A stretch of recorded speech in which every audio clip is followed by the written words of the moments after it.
Tapi kalau dalam trilogi takdir, buku nombor 2 saya bagi kekalahan yang sangat teruk kepada geng yang baik. Sampai orang pun frust baca buku nombor 2 tu. Tapi sebab orang frust baca buku nombor 2 lah, orang cepat-cepat nak baca buku nombor 3. Kan?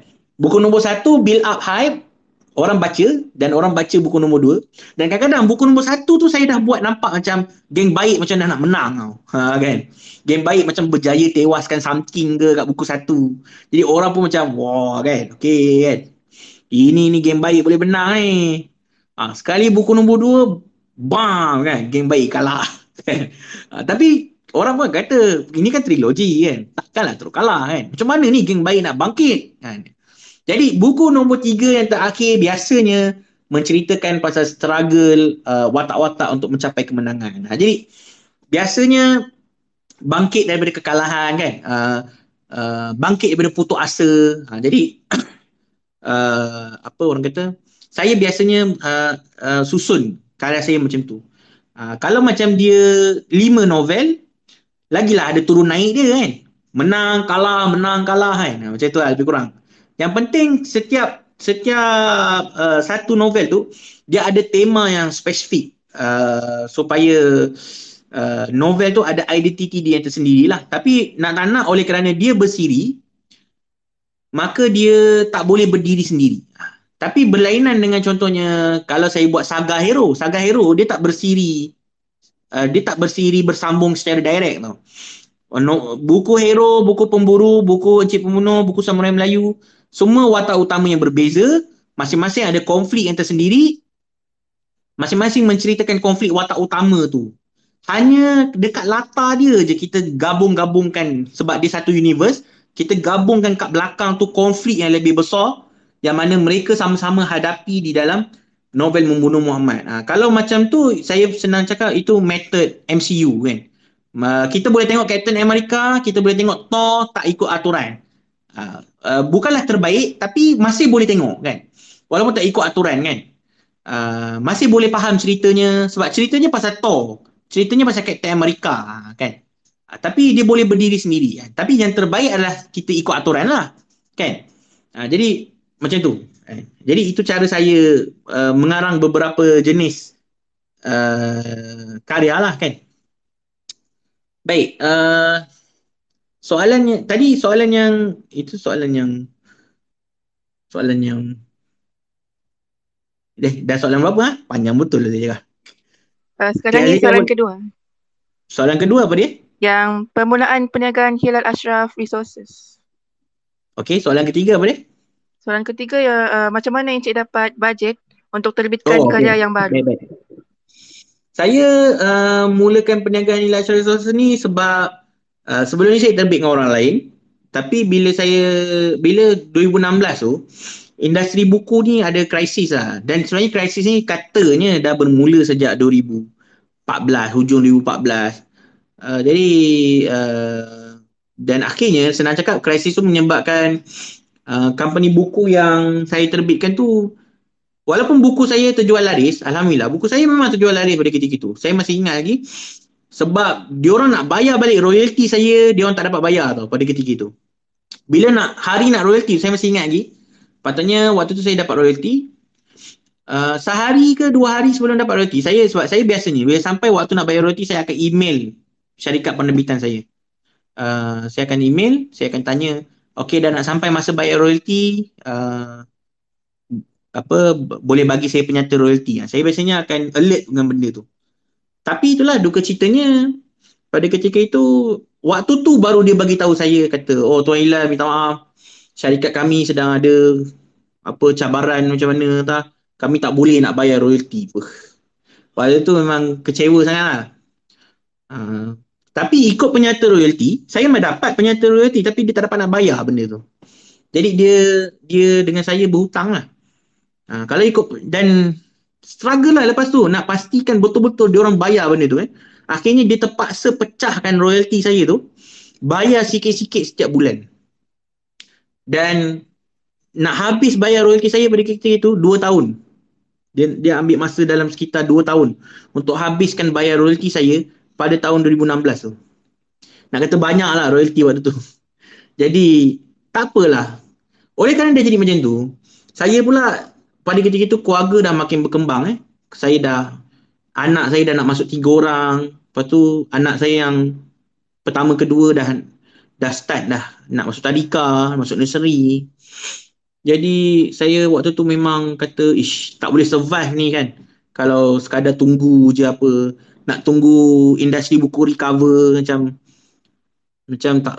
tak ni lah kan. Jadi saya pun decide buat perniagaan sendiri, Hilal Ashraf Resources.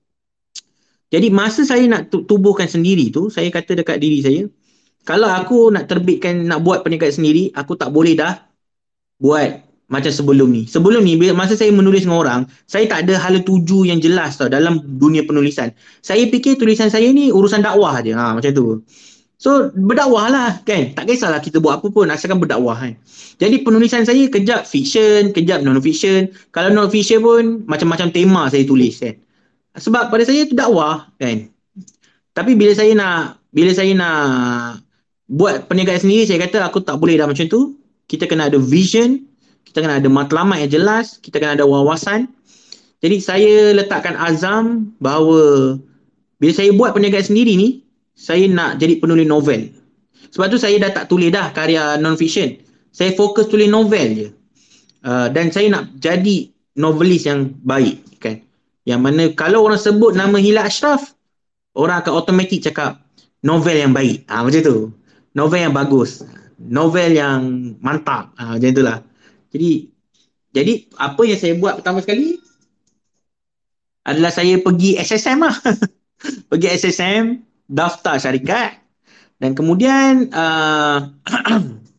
saya mula mengarang pemburu.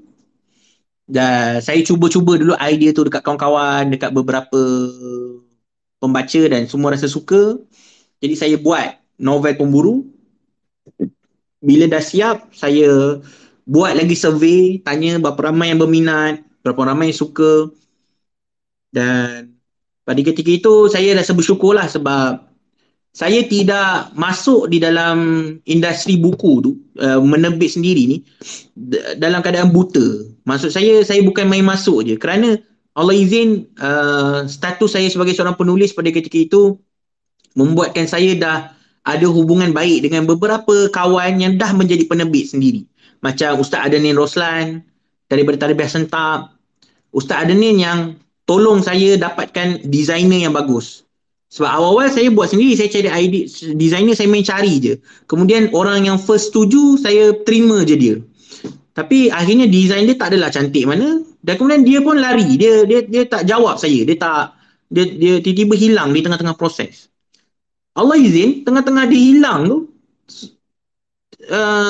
Ustaz Adenin call saya. Padahal sebelum tu, saya tak adalah hubungan rapat dengan dia kan. Tak pernah bercakap pun dengan dia. Tapi kenal-kenal gitu je lah. Dekat internet. Tiba-tiba dia call saya, dia cakap, Hilal, anda tengok cover hantar tu tak lawa. Biar anda kenalkan hantar dengan designer yang lawa. Jadi dia pun kenalkan saya dengan designer Tarbiyah Sentap.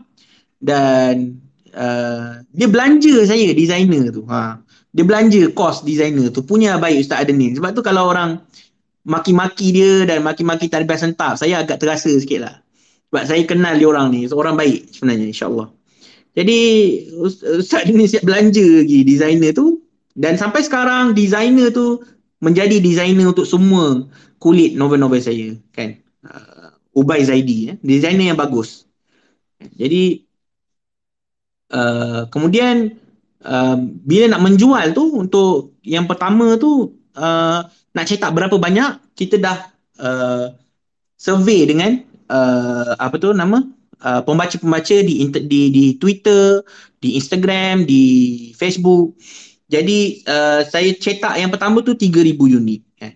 Kerana awal-awal tu ingat nak masuk kedai juga kan. Jadi Tarbiyah Sentap lagi sekali tolong masukkan dalam kedai kan. Tapi itulah pengalaman masuk kedai tak baik, tak bagus lah. Bukan pada Tarbiyah Sentap tapi kepada pengalaman saya dengan pekedai lah. Macam itu benda lain lah, panjang lah nak cerita kan. Tapi tak apalah, pengalaman mengajar. Tapi yang penting bila kita niaga novel ni, alhamdulillah, bila kita cetak 3,000, kalau kita berjaya jual 1,000, kita dah balik modal, dah ada untung sikit. Jadi dijadikan ceritanya 1,000 unit tu habis dengan cepat dan terbit lagi. Dan lagi satu, bila nak terbit 3,000 tu, saya buat pre-order. Jadi tak perlulah saya keluarkan duit daripada simpanan saya ke, daripada poket saya sendiri. Bermaksud pembaca-pembaca saya dia bergabunglah membantu dengan secara pre-order untuk terbitkan pemburu tersebut. Dan untuk cetak 3,000 tu bukannya perlukan modal. Maksudnya bukan perlu 3,000 orang beli karya kita.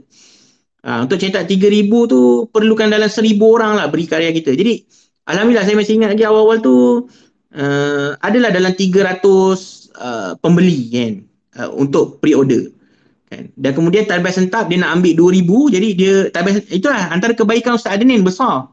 Dia dahulukan bayaran kepada saya. Padahal sebenarnya dia tak perlu buat macam tu.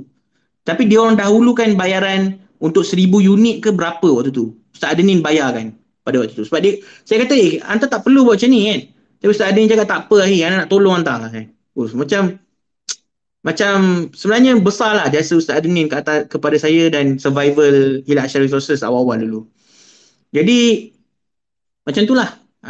Jadi alhamdulillah dengan sokongan semua, kemudian tak lama lepas saya, sebab bila saya terbitkan pemburu tu dah bulan 12 macam tu lah, bulan 9 ke bulan 10 lebih kurang hujung-hujung tahun. Tak lama lepas tu Kak Muharikah daripada Iman Publication kontak saya cakap pasal, Hilal, anta dah jadi penerbit sendiri ni, tak nak masuk PBKL ke kan? Terus macam, kata, kalau sudi ajak, Ana suka je kan, cari pengalaman baru. Jadi apa tu namanya, Kak Maurika ajak meeting, join diorang untuk masuk PBKL. Jadi kat situ dapat buka satu lagi ruang untuk mencari rezeki kan.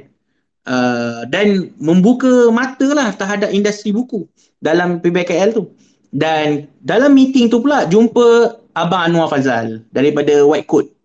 Abang Anwar Fazal lah yang cakap dekat saya, Lan, kalau nak survive, tak boleh ada satu novel saja. Anta masuk PBKL ni, at least kena ada lagi 2-3 novel. Pada ketika itulah, on the spot, saya cakap dekat dia, oh ya. Jadi tak apalah, macam tu saya fikir, Ana akan fikir cepat lah macam mana nak buat lagi 2 novel. Jadi oleh kerana saya dah terbitkan pemburu, terus saya fikir macam mana nak cetak Encik nak fikir sambungan dia, maka jadilah Suri Hati Encik Pembunuh. Sekarang tajuknya Encik Pembunuh. Dan pada ketika itu saya fikirkan satu lagi siri baru, jadilah Hikayat Satria-Satria Sejati.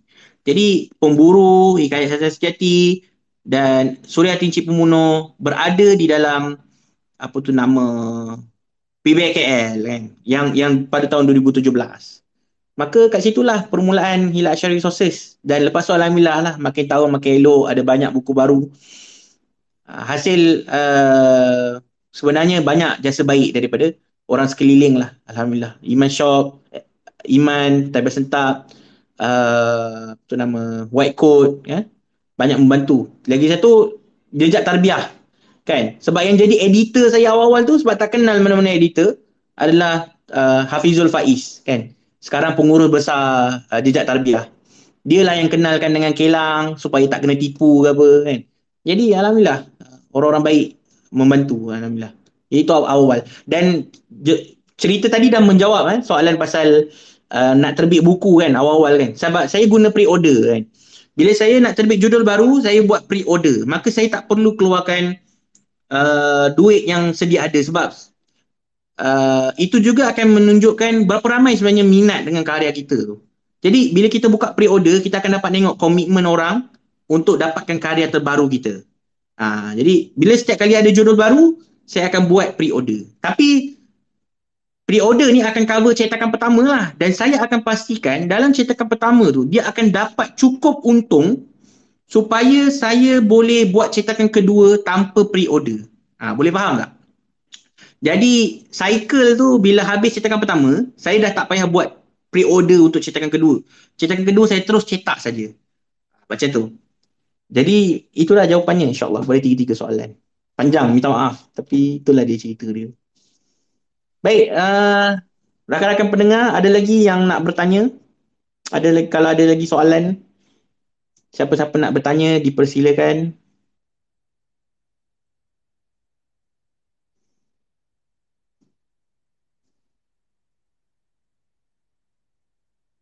Ramai juga yang dengar ni. Segan saya. Kadang-kadang boleh tanya, kalau nak tanya minta jadi speaker, saya akan approve. Hasif. Okey Hasif. Dipersilakan Hasif.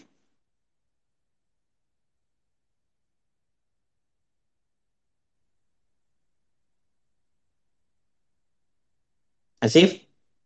Ya. Okey. Tanya Boleh soalan dengar ke? ke? Boleh, boleh. Okey, Assalamualaikum Tuan Hilal. Suka saya dengar perkongsian ni.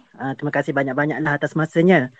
Okey, Baik. jadi soalan saya adalah berkaitan dengan penulisan babak aksi dalam karya-karya Tuan. Okey, Okey. saya dapati babak aksi Tuan sangat detail, sangat detail Okey. sampaikan dia buat saya terfikir adakah Tuan pernah macam ikuti kelas seni pertahanan diri ke? Uh, dan untuk soalan saya pula, macam mana nak Okey. tulis babak aksi dengan sejelas tetapi dia bagi perasaan yang intens kepada Okey, pembaca. menarik tu. Padu soalan tu. Terima kasih Hasif. Okey, sama-sama. Pertamanya saya memang pernah ikuti kelas seni mempertahankan diri. Saya dulu Wow. pernah belajar taekwondo. uh, dan dari kecil saya memang dah biasa dengan pertahanan diri ni sebab suka tengok cerita-cerita Melayu yang pendekar-pendekar tu kan kat TV, Ah, drama-drama dulu-dulu kala tu.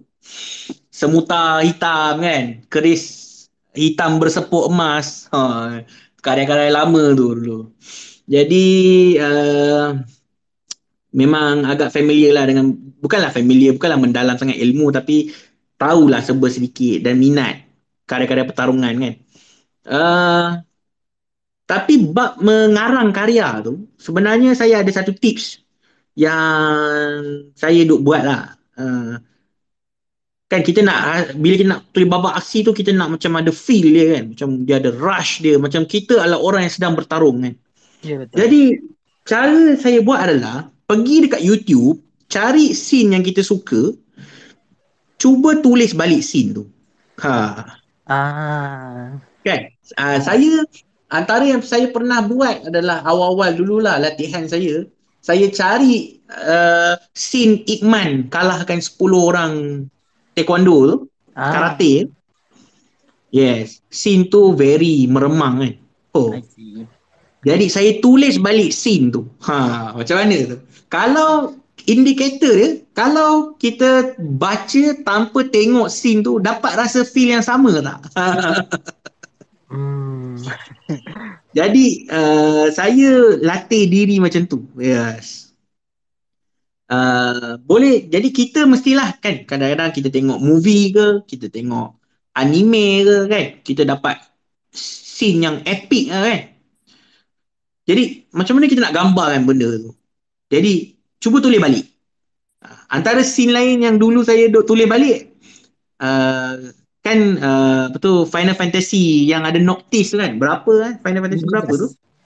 15 kan? Ya betul. Yes, tapi Final Fantasy 15 ni dia kan lama kan proses dia punya nak jadi game tu kan. Jadi awal-awal dulu waktu dia promote tu 10 tahun berapa? 15 tahun lepas ke apa kan. Yang bila dia keluar trailer yang dia yang pertama tu, yang Noctis hilang-hilang dekat bangunan tu kan. Sambil dia kalahkan banyak tentera dia tu kan. Jadi scene tu saya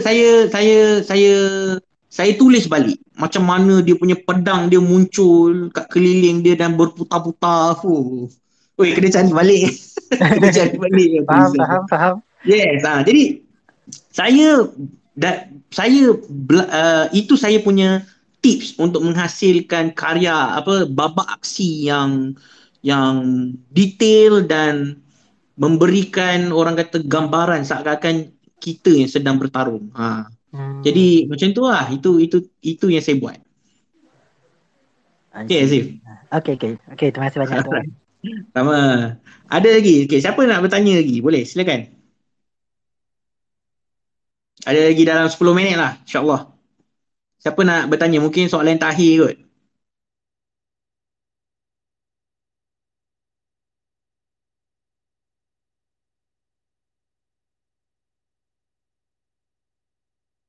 Ada ke? Siapa nak bertanya? Okey.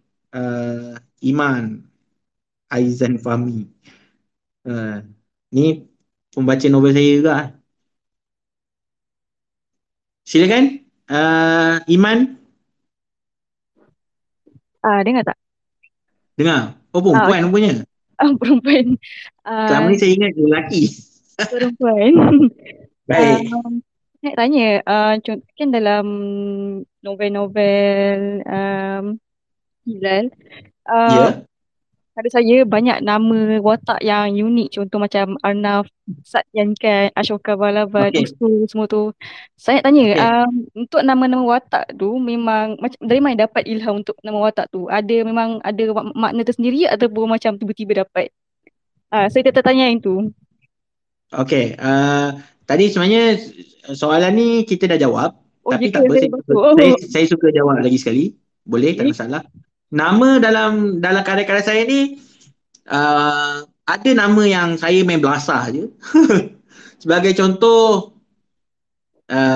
ada satu watak tu nama dia Kirbasi dalam Hikayat Satria Sejati. Yang tu saya belasah je. Tak ada makna apa-apa. Saya pakai belasah je. Ada nama macam, tapi ada juga nama yang sedap macam Aifer.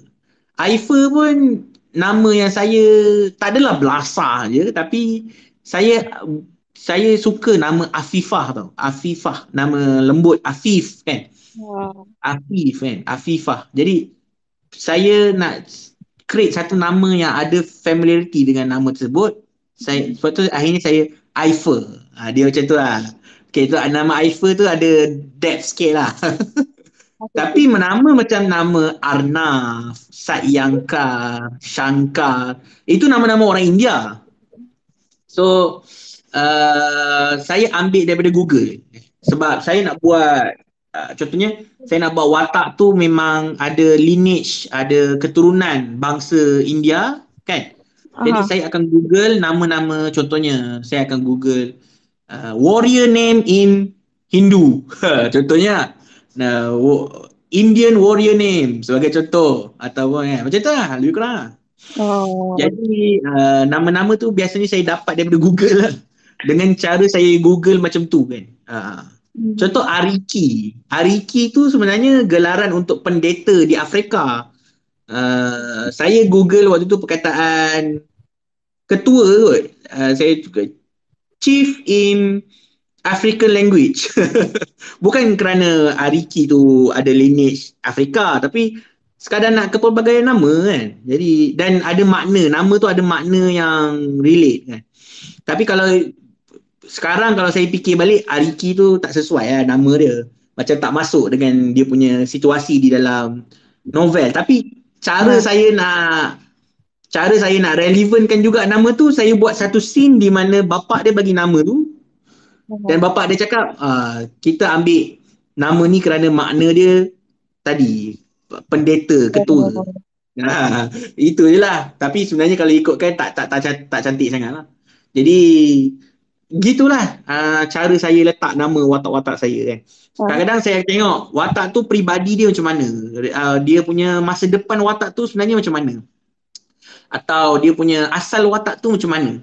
Jadi kat situ saya akan Google benda yang relevan dengan perkara tersebut. Maka saya namakan dia dengan perkara tersebut. Macam itulah. Okay. Faham. Okay. Terima kasih. Baik, sama. Okey, soalan yang terakhir lah. Soalan yang terakhir. Kalau ada yang nak bertanya. Soalan yang terakhir. Lepas soalan ni kita tutup sesi ni insyaAllah.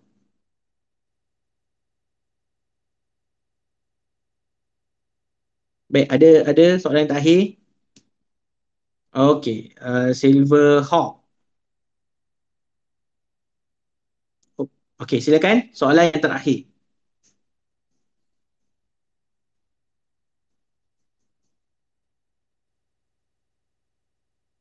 Silakan saudara kalau nak bertanya.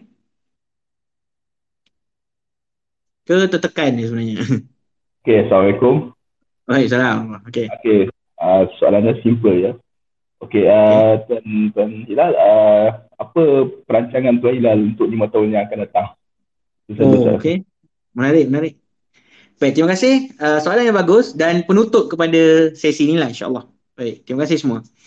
Uh, Perancangan saya sebenarnya, saya sebenarnya uh, saya memang minat bercerita lah.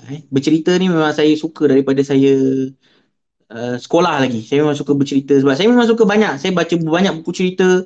Saya dulu suka baca buku 1001 Malam, 25 Rasul. Sebab tu kitab-kitab sirah memang saya sangat suka baca lah.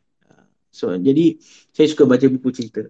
Jadi saya fikir saya memang insyaAllah saya suka sangat jadi penulis novel. Berbanding tulis buku non-fiction, saya sangat suka tulis novel. Sebab novel ni satu lagi dia tak ada beban semua benda kena fakta. Ada benda kita boleh reka kan. Ada ruang kreativiti yang besar lah dalam penulisan novel. Jadi saya seronok je penulis novel. Dan saya pendapat saya suka. Saya insyaAllah saya cuba nak menulis sehingga saya mati. Kalau Allah SWT masih izinkan saya untuk menulis. Jadi untuk 5 tahun akan datang lah. Plan saya setakat ni yang dah ada plan sampai tahun 2005 sebenarnya. Sekarang 2000 berapa? 2001 kan. 2001 ni nak terbitkan Nirnama dan 5 bersaudara. 2022 saya nak terbitkan versi tulis semula, relasi, terasing, sinergi dan jadikan trilogi yang bersambung dan orang kata apa namanya menjadi prequel kepada saga hero. Macam itulah. Setiap tahun saya ada rancangan dah sampai 2025 untuk terbitkan karya. Kalau panjanglah kalau nak cerita. Tapi secara kalau kita cakap pasal 5 tahun ke depan, saya sebenarnya lepas 2005 tu, saya bercadang nak membina satu tim. Bukanlah tim apa, bukanlah tim rasmi ke apa ke. Saya masih tengah fikir lagi model dia yang betul. Tapi saya cakap saya nak bina satu tim penulis di mana saya akan supply idea kepada mereka, kan? Setiap seorang penulis tu satu idea dan mereka yang akan kembangkan idea tu dengan penulisan diorang, kan? Diorang yang akan susun plot apa semua, tapi saya akan bagi idea, saya akan supply diorang idea, kan? Dan diorang yang akan kembangkan dengan penulisan diorang. Kemudian bila penulisan diorang dah selesai, saya akan selidik penulisan diorang, baca dan saya akan mantapkan lagi penulisan tersebut dan kemudian saya akan terbitkan karya diorang. Jadi dengan sasaran di mana Hilal Ashraf Resources akan mampu menerbitkan 12 judul setahun bermula 2026. Itu saya punya target lah. Itu saya punya target. Secara realistiknya saya tak mampu nak tulis 12 karya setahun. Saya belum pernah cuba lagi. Takat sekarang saya dah berjaya tulis 8 novel setahun. 12 novel setahun belum lagi dan macam tak possible. Possible kalau betul-betul saya menulis tiap bulan lah. Kan? Saya macam 2020 saya berjaya tulis 8 novel setahun. Jadi 12 tu macam agak mustahil. Tapi saya pun takkanlah tiap-tiap tahun nak tulis 8 buah novel kan. Jadi tak mampu juga. Biasanya saya tulis 4 novel ke 5 novel setahun. Itu sebenarnya keselesaan saya lah. Tapi sebagai sebuah perniagaan, nak tak nak, kita kena ada produk kan. Dan karya kita ni, novel kita ni, saya tengok orang baca sekejap dah habis kan. Bila saya keluar novel baru, 3 hari lepas tu orang dah keluarkan ulasan. 3 hari, 4 hari, seminggu lepas tu orang dah cakap, "Toilah saya dah habis baca, seronok, alhamdulillah." Kan. Jadi macam sekejap je kan. Jadi terus dia tanya, "Bila nak keluar buku baru?" Jadi macam okey kan. Jadi pada saya sangat menarik kalau boleh keluarkan 12 buku setahun.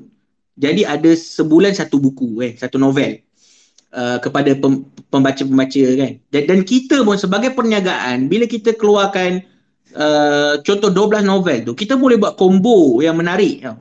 dengan harga yang sangat berpatutan lah. Dan itu akan membuatkan lebih ramai berminat nak membeli lah kan karya kita. Jadi itulah rancangan saya 5 tahun ke depan kalau boleh. Bila Ashraf Resources tu saya nak bangunkan model yang macam tu. Saya memberikan idea, penulis akan ambil kerja tu untuk kembangkan dan saya akan mantapkan penulisan tu balik semula dan bila terbit akan ada nama saya dan nama penulis tersebut. Ini boleh jadi model di mana contohnya penulis-penulis baru kan. Mungkin dia tak ada audiens lagi ke kan. Jadi kalau penulisan dia bagus kan dan dia suka nak buat kerja tu, jadi dia terbit macam tu dengan saya, mungkin secara tak langsung pembaca saya boleh jadi pembaca dia kan. Jadi mungkin macam itulah kan. Kita tengok macam mana. Itu baru idea awal lah. Tapi saya nampak jalan ke depan macam tu sebab saya dah cuba terbitkan karya orang lain. Hilal Ashraf Resources ni, saya dah pernah cuba terbit karya orang lain. Konflik dia adalah orang lain tidak menulis untuk hidup. Penulisan tu macam hobi untuk diorang. Bila diorang terbit karya, diorang tak, lepas tu diorang macam balik kepada hidup diorang kan, dengan kerja diorang setiap hari kan. Jadi diorang macam bukan hari-hari diorang cakap pasal karya diorang. Jadi bila diorang nak promote karya diorang pun kadang-kadang promote, kadang-kadang tak promote. Ada banyak masa diorang tak promote karya diorang sendiri kan. Sebab mentaliti memang macam tu. Bila kita terbit dengan orang, kita ingat orang lain akan settlekan semua. Sebab dulu memang macam tu. Dulu macam tu. Saya pun dulu macam tu kan. Tapi zaman sekarang dah berubah. Kalau penulis tu yang mampu promotekan sendiri karya dia, ada brand dia, maka yang tu yang paling cepat akan survive dan paling akan mantap jualan dia.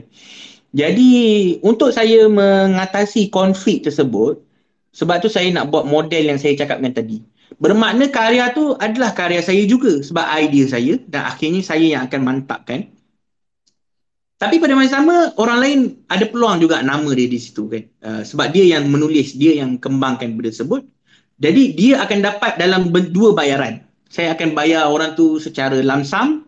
Mungkin saya akan tetapkan ada satu harga dengan spek novel yang saya dah tetapkan. Contohnya saya kata 300 muka surat A4, aku bayar kau cash RM10,000 terlebih dahulu sebagai upah menulis tu.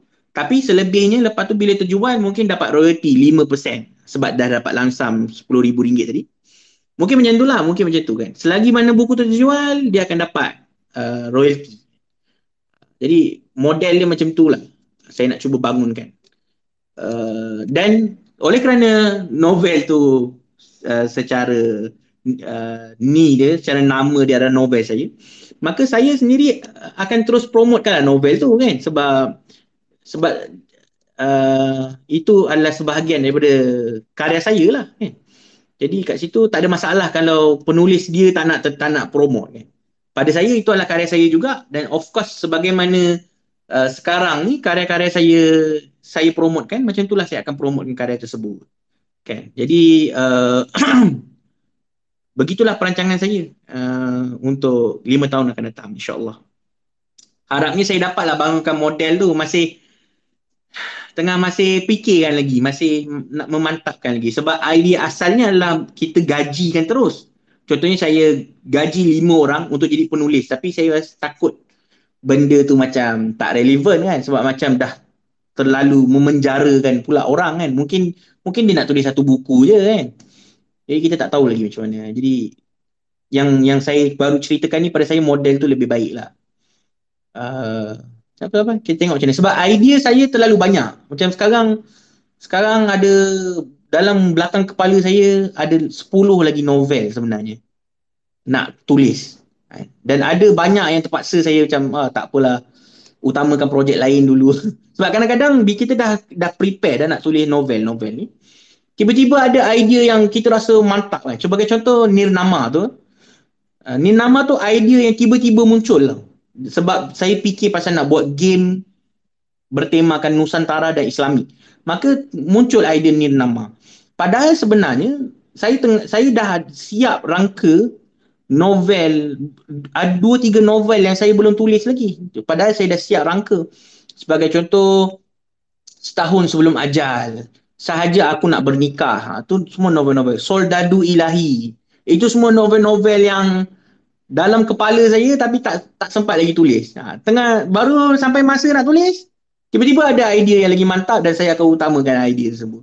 Macam Ni Nama lah, tiba-tiba Ni Nama muncul, terus saya fokus terbitkan untuk buat Ni Nama kan. Lepas tu 5 Bersaudara pula muncul. Bila dah buat Ni Nama ni, ayah saya pula terlebih semangat. Dia pun bersembang dengan saya itu ini, hari-hari cadangkan itu ini. Muncullah idea 5 Bersaudara. Dan oleh kerana ayah saya sangat invested dalam idea tersebut, menyebabkan saya termotivasi nak utamakan 5 Bersaudara. Macam tu lah kadang-kadang. Jadi idea-idea yang dah terkumpul tu bila nak tulis? Jadi sebab tu saya punya end game saya adalah nak buat model yang macam saya cakap tadi. Mungkin waktu tu harapnya penulis macam Hasif, macam Syaira berminat kot untuk tulis apa yang dah di-ideakan oleh saya, mana tahu kan. Tengok macam mana nanti insyaAllah. Jadi saya rasa setakat itu saja kot. Dah agak panjang. Saya pun tak sangka sesi kita panjang macam ni. Terima kasih soalan-soalan daripada semua yang memeriahkan sesi kali ni. Saya pun pertama kali buat space sendiri ni. Terima kasih banyak. InsyaAllah kita akan buat lagi sesi yang macam ni. Jika masih ramai yang sukalah nak bersoal jawab dengan saya. Saya hentikan saja di sini. Saya ucapkan terima kasih banyak-banyak kepada semua. Minta maaf atas kekurangan saya. Aqulu qouli hadza wa astaghfirullah li wa lakum. Wallahu ghafurur rahim. Semoga ada kebaikan dan manfaatnya sesi ini insya-Allah.